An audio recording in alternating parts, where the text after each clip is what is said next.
Good evening, Moon Princess here, and tonight we're going to talk about Irene Garza's case. So, I just wanted to say thank you for sticking around. I know it's been a while since I posted. I've been a little busy lately, but I've really missed you guys. So, I wanted to just say hi and so glad you're here. Okay, so just a disclaimer, trigger warning. There is rape and murder in this case. It's very sad. So if that's not something that you are interested in hearing about, there are plenty of other videos that you can watch. I definitely have some non-true crime content myself, and many other YouTubers, so whatever you're comfortable with. And with that, let's get started with the case. Alright, so this is a case from the 1960s, the case of Irene Garza in McAllen, Texas, daughter to Nick and Josephina Garza, who owned and operated a local dry cleaning shop. This is one of the oldest solved cases and one of the largest missing person searches that have occurred in South Texas, according to some sources. So she was 25 years old, a school teacher who lived with her parents. She had her master's, taught second grade to lower income children, and would buy them materials that they needed, clothing, things like that. She was highly regarded and looked up to in her community. Her relative Noemi Sigler described Irene as someone who stood out due to her elegance and refinement. Her cousin Linda Delavina refers to her as a trailblazer, as Irene and her sister Josie were the first Mexican-American twirlers at their high school, McAllen High School, as well as being the first Mexican-American drum majorette. She was also the first in her immediate family to attend college. She was generous with family as well as her young students whose needs she helped provide for. Linda, then 9 years old, remembers how Irene had Easter baskets for all the kids, and that she knew Irene would never have forgotten to get gifts for her for Easter. Irene regularly attended church on Sunday and confession on Saturday. Religion was very valuable to her. It was a priority for her in a relationship to marry someone as religious as her, Catholic, and have lots of children. That was her dream, and that was taken from her. So, Irene said she wanted a good Catholic husband and a big family. One boy she dated she called Anglo Boy, described as cute and religious. A friend remembers Irene saying, not long before she passed, "Remember last time we talked? I told you I was afraid of death. Well, I am cured. I no longer fear death. I have been going to Mass and communion every day, and you can't imagine the courage, faith, and happiness it has given me. Unfortunately, the church that brought her this happiness, courage, and faith was the same one that didn't get her justice when it should have, that protected the person who killed her. That same church also brought her pain, in a way, by protecting a man when he had a pattern of this behavior that we're going to get into." Irene was prom and homecoming queen at her local college. She was former Miss All South Texas Sweetheart. She had many suitors interested in her. On the day that she went missing, she wore a lavender blouse, flowered skirt, and tan or beige shoes. Irene was last seen on April 16th, 1960 at 7 p.m. This was Easter weekend. It was a holy Saturday. It was a rainy day. She was on her way to confession at Sacred Heart Church. she was still seen there. She did make it to the church, according to her childhood friend, Sylvia. So Sylvia, then 19. Irene was seen by others putting on her lace veil in the pew, placing it over her head, though according to Sylvia, it was unusual for her, though according to Sylvia, not seen leaving the church. Her family grew worried about her when no one had heard from her that night. According to Sylvia, it was unusual for her to not keep in contact or check in with anyone. Her father told police that she usually calls and tells her mom if she's going to be late. With no word, her family reported her missing at midnight. It's also noted that the family car she drove to church was still visible in the church parking lot. The community bound together to search for Irene. 70 members of the Hidalgo County Sheriff's Office participated, with many searching on horseback. Noemi recalls her father searching tirelessly for Irene, and without sleep, she and many others resided at Irene's home, holding out hope for the first few days following her disappearance. Sorry. Okay. Yes, I have a lot of notes. So, that hope faded after her belongings were discovered on a dirt road. In a documentary, Sylvia mentions feelings of guilt as Irene had called her when Sylvia was not at home to see if she wanted to attend confession with her. So, April 18th at 5 p.m., a Mr. Miller reports coming across a beige left shoe. It was a scalp trim located west of McCall Road near Highway 495. Some sources say the shoe was found first. In the report that I read, this was indicated.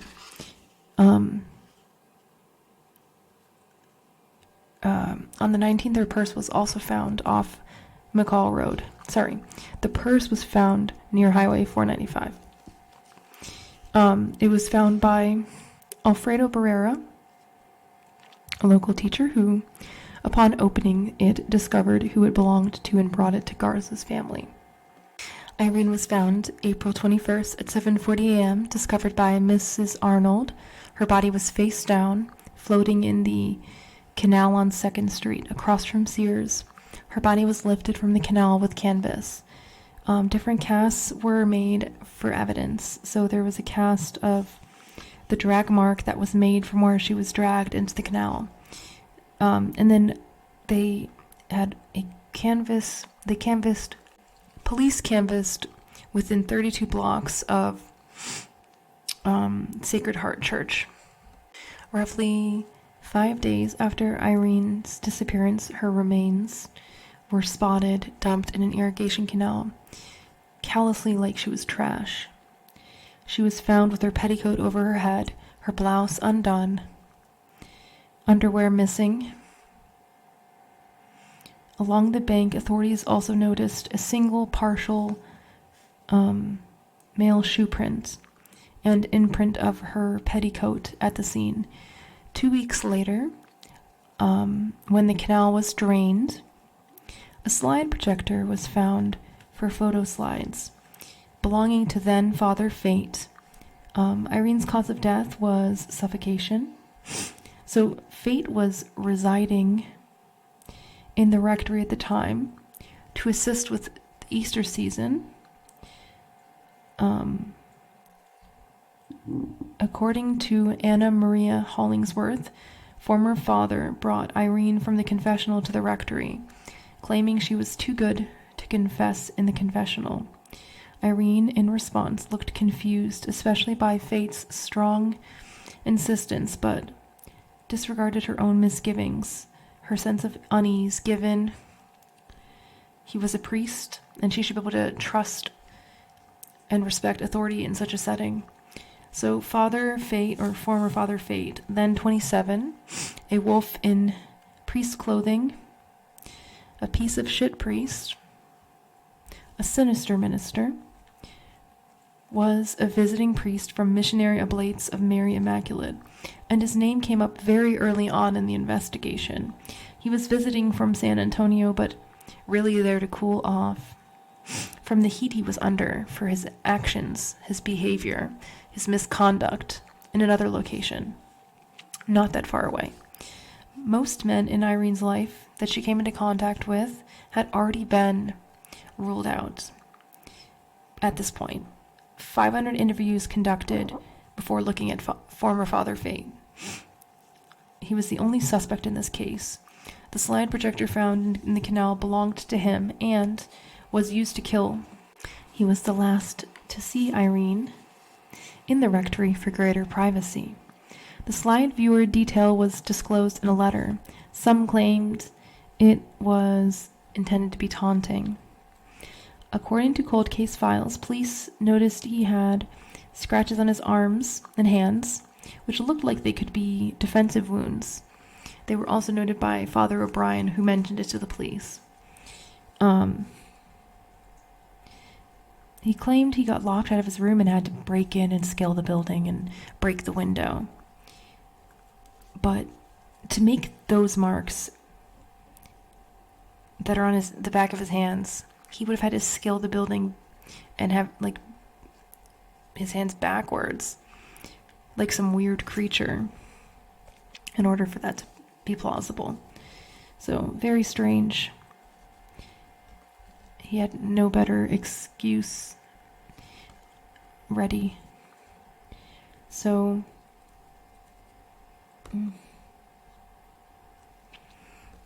multiple polygraphs were administered and he failed. And again, his story really did not add up, okay? Would constantly change. First, that he never heard her confession. Then he claims that he took it in the rectory. To explain his trips, took like 6 trips to the pastoral house and back. He lived several miles away, okay? He claimed he broke his glasses and went back to get another pair. That he needed clean clothes. His excuses were suspect, okay? Again, last to see Irene, also he tried to explain his scratches by saying that he broke into his room. So it's just very weird.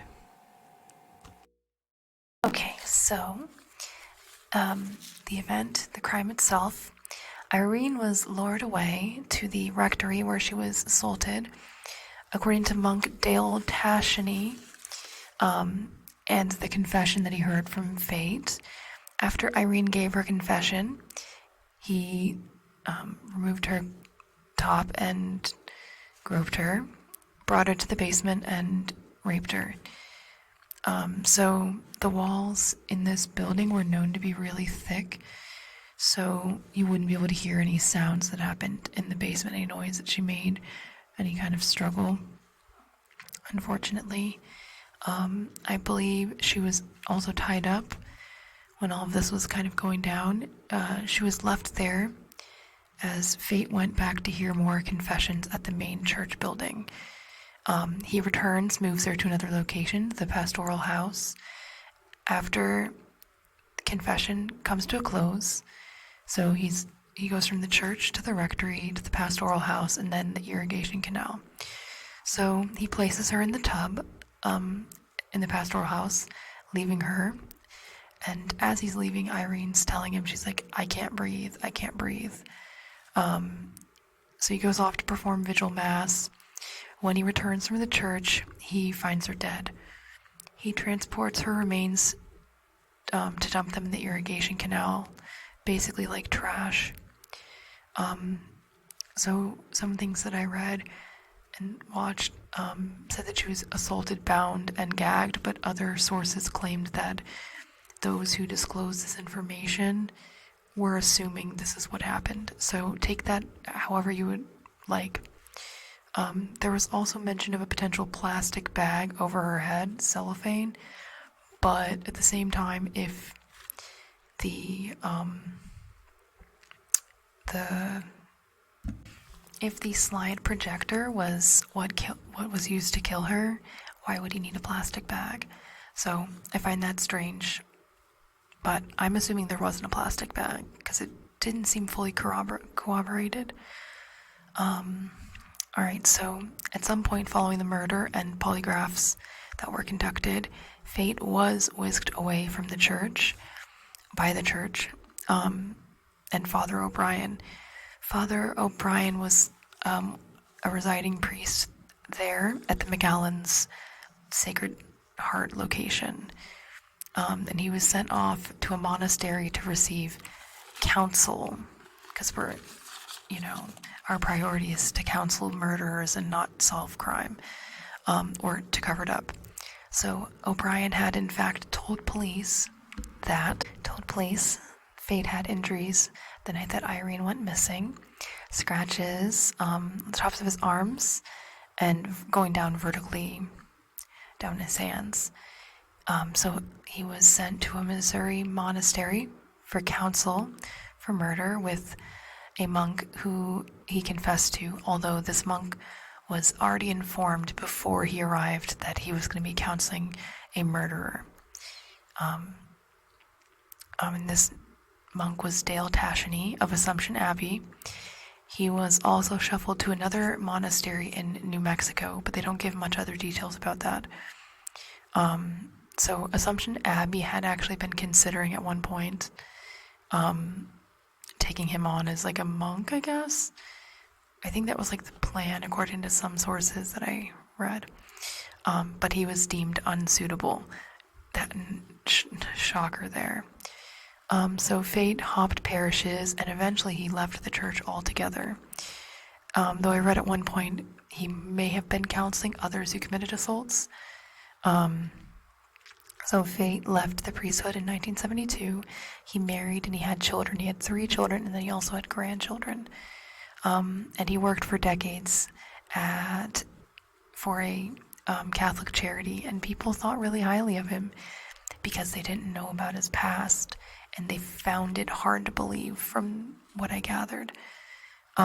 So former Father Fate, John Fate, was originally from Chicago. His uncle was a priest. In Detroit, and Fate was sent to a seminary in San Antonio at 13. He studied and eventually became ordained September 8th, 1958. He ended up going to pastoral school, Missionary Oblates of San Juan, Texas, 1960, often helping Reverend Moran at Sacred Heart in Edinburgh, Texas location, which is where the incident with Maria America Guerra occurred. So, and in fact, following that attack, there was an attack on somebody else, Beatrice Garcia. So, March 23rd, 1960, 19-year-old Maria America Guerra of Pan Am American College, she was a student there. This is 3 weeks before Irene was murdered. She was attacked by a priest in Edinburgh, Texas. She was grabbed from behind and the priest attempted to cover her face with a rag, a man she went on to positively ID as being Fate. Maria bit their finger forcefully, drawing blood and resulting in a large wound on their finger. Fate was indicted with assault in an attempt to rape Maria. He had a hung jury, but he pled no contest for misdemeanor aggravated assault and paid a $500 fine. When the incident happened, she was praying the rosary on her knees, and so here's a quote from Maria. "The next thing I know, he had turned very quick, came to my rear and grabbed me around the head. He placed a small cloth over my mouth and I fell backward to the floor. I began to scream now as, when I fell, the rag fell free from my mouth. Then, while I was on the floor, he tried to cover my mouth with his hands to stop me from screaming. And when he did this, one of his fingers went into my mouth, and I bit hard. I know I bit very hard because I could taste blood in my mouth. When I bit him, he threw me toward the south door of the church and ran out the north side door. People really noticed his mangled finger. He claimed he injured it in a mimeograph machine, which Tilly Sanchez said was not possible. She also noticed teeth marks. She also received a threatening phone call from him after going to police about the matter. Alright, so now we're going to talk about Beatrice Garcia real quick. So she described a strange encounter with fate. Walking to work, a car came up to Beatrice. She asks the individual, "Can I help you, sir?" They tell her they would love to take a photo of her in black beside the graveyard. Absolutely ick, cringe, gross, no thank you. As you can see, there's a pattern here. She also positively ID'd him, just so you know. He definitely targeted Latina females in vulnerable positions, where he's in a position of authority, or it's by the side of the road. That's not sketchy at all. That sort of thing. And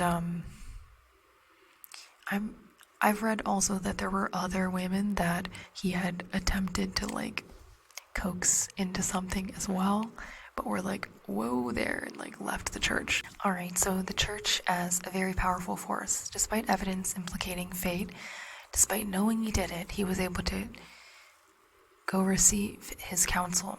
Anyone who questioned this lack of effort on Irene's case, was told to step away or actually removed from case involvement, as was the case with Noemi's father, Ponce Ziegler, who fought for justice for her for 30 years.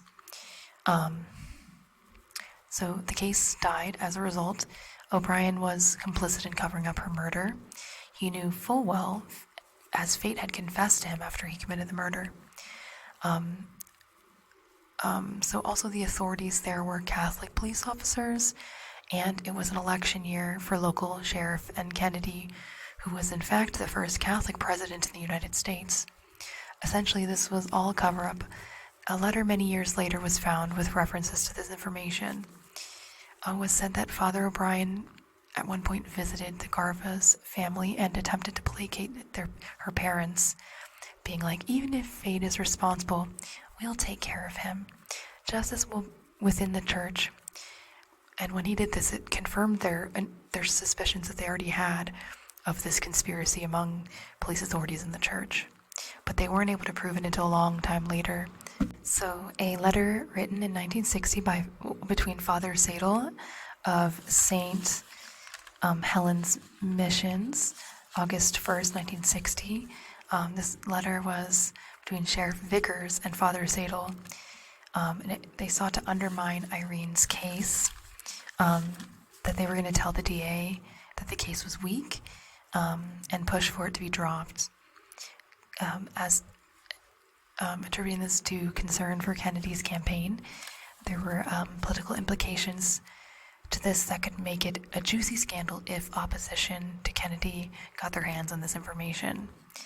But they were unable to bury Guerra's case, since she was a living victim who had positively identified him in a lineup. Okay, so the case remains cold for a long time, until one day Dale Tasheny has a delayed crisis of conscience in early 2000s, so 2002, and he in fact spoke at Fate's trial. But yeah, he wrote a letter. So he actually counseled Fate for 6 months after he murdered Irene. There was one other thing I wanted to mention. I apologize, this is a lot of order now. So at Guerra's trial, there was mention of if possible off-the-record meeting that occurred with reporters and then DA Robert Lattimore saying, "We know Father Fate killed Irene Garza, and the church knows," telling how arrangements were made in exchange for Fate's plea. He would, in Guerra's case, he would not be prosecuted in Irene Garza's case, but sent away by the church. Also claimed he'd be in a monastery for disturbed or troubled priests for the rest of his life, except that's not what happened. So Irene's parents pass on without any justice for their daughter. They don't get to see her get justice.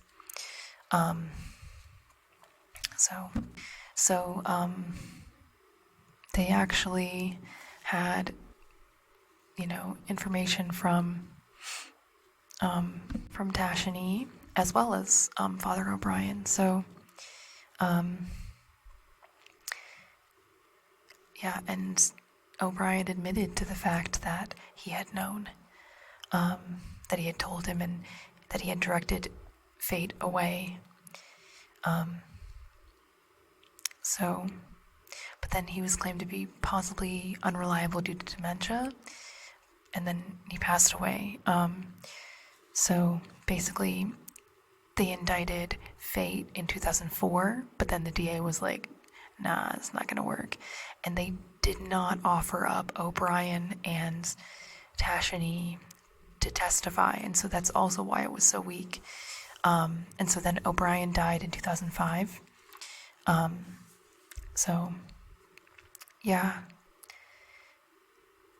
They were brought before a grand jury, and without the testimony, it just didn't work. So while Dale was aware of the crime had occurred in South Texas, he was not clear on some of the specifics, the specific church, the location. So he ended up reaching out to the San Antonio authorities when he wrote his letter, and that's not where the incident happened, not where the murder occurred. He also shared that Fate believed he was not in prison because the church protected him, which is true. Did not want there to be a poor reflection on the church as a whole, as an institution, based on the actions of a single priest. So then Dale was asked by authorities to contact Fate and record the conversation. So I don't think they got much juicy information. I could be wrong. But there was a quote that I thought was interesting. He said, "You told me you did, in fact, participate in the death of a young woman." So he was trying to get him to confess. So by this point, Fate is in Scottsdale, Arizona, living his life. There was actually an interview with 48 Hours where he adamantly denies the allegations against him.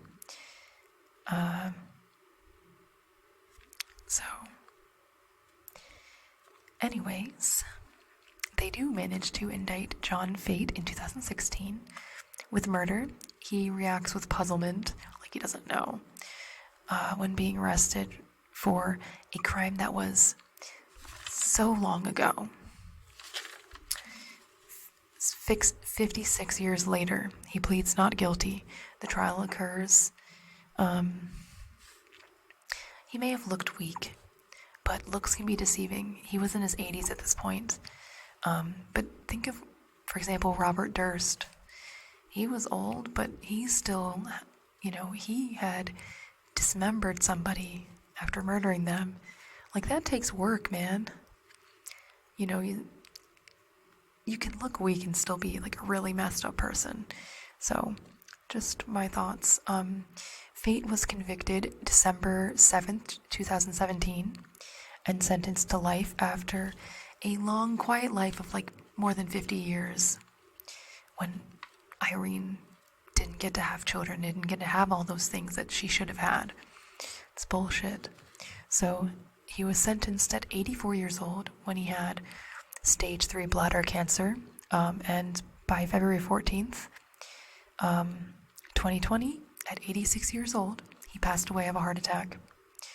I also wanted to mention a couple things that he said that I was just like, what a douche. One thing he said was, "I was left to my own devices when explaining his actions." And he also mentions that high heels make him anxious. Like, excuse me, sir? You just need to learn how to deal with the fact that you got your problems. Like, it's no one else's problem that high heels make you feel weird. Something wrong with you. I don't know. It was just a very weird comment to make. So at Irene's trial, they actually showed her clothes, her purse, her petticoat, her shirt, and it was very emotional. Beatrice Garza testified, as did Dale. who was 86 when he testified, Sylvia, and also Anna Maria Hellingsworth. There's some really lovely photos of emotional loved ones when they received the verdict. One image of Noemi hugging the DA, and one of Linda hugging Chief Rodriguez upon hearing the verdict. So, family investigators go on to say that they believe she rests in peace now, as she should. So, thank you so much for watching. Please like and subscribe if you found this interesting, and I look forward to seeing you in my next video. Good night, sweet dreams, Moonies.